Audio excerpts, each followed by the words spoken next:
Hello పిల్లలు, welcome to my YouTube channel kids tutorials.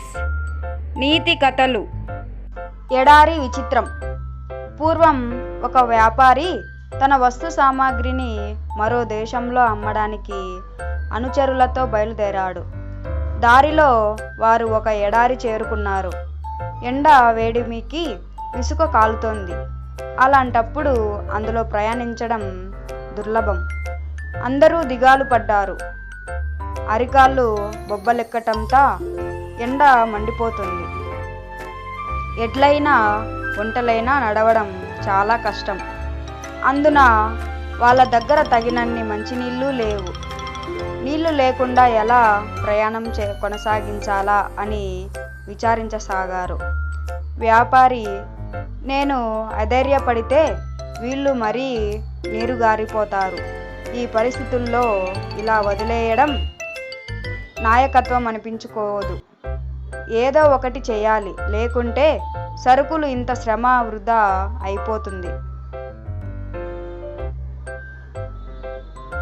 వీళ్ళని రక్షించే మార్గం ఏదైనా ఆలోచించాలి అనుకున్నాడు.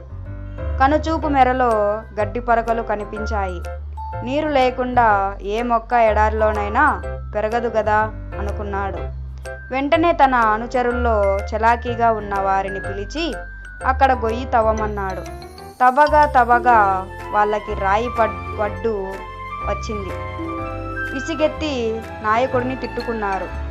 ఇదంతా వృధా శ్రమ, సమయాన్ని వృధా చేస్తున్నాం అన్నారు. కానీ వ్యాపారి మాత్రం, స్నేహితులారా, అలా నిరుత్సాహపడద్దు, ప్రయత్నించండి.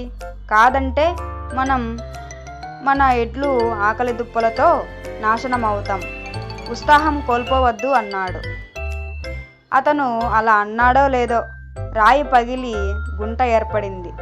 దానిపై వంగి అతను చెవి పెట్టి దాని అడుగున నీటి రోద విన్నాడు. వెంటనే తవ్వుతున్న కుర్రాన్ని పిలిచి, ఆగిపోకు, అందరూ ఇబ్బంది పడతాం. ఇదిగో ఈ గొడ్డలి తీసుకొని రాయిని బదలకొట్టు అని ఉత్సాహపరిచాడు. ఆ కుర్రాడు గొడ్డలితో బలంగా రాతిని కొట్టాడు. అది పగిలింది. వెంటనే ఎంతో వేగంగా నీరు పైకి రావటం వల్ల అది చూసిన జనాలు ఆశ్చర్యపోయాడు. ఆ కుర్రాడు అంతా ఆనందంతో ఎగిరి గంతులేశారు. ఆ నీటిని తాగారు, స్నానం కూడా చేశారు.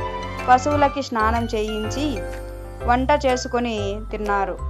అక్కడి నుంచి వాళ్ళంతా బయలుదేరే ముందు అక్కడ నీళ్లున్నాయన్న సంగతి అందరికీ తెలిసేలా ఓ ధ్వజం పాతారు. సుదూర ప్రాంతట నుంచి వచ్చే యాత్రికులకు అక్కడ ఎర్రటి ఎండతో మాడే ఎడారి మధ్యలో కొత్త నీటి ఊట ఉందన్నదని తెలిసేలా చేశారు. వారి ప్రయాణం కొనసాగించి సురక్షితంగా ముగించారు. Thanks for watching the video. Like, share and subscribe to my YouTube channel Kids Tutorials.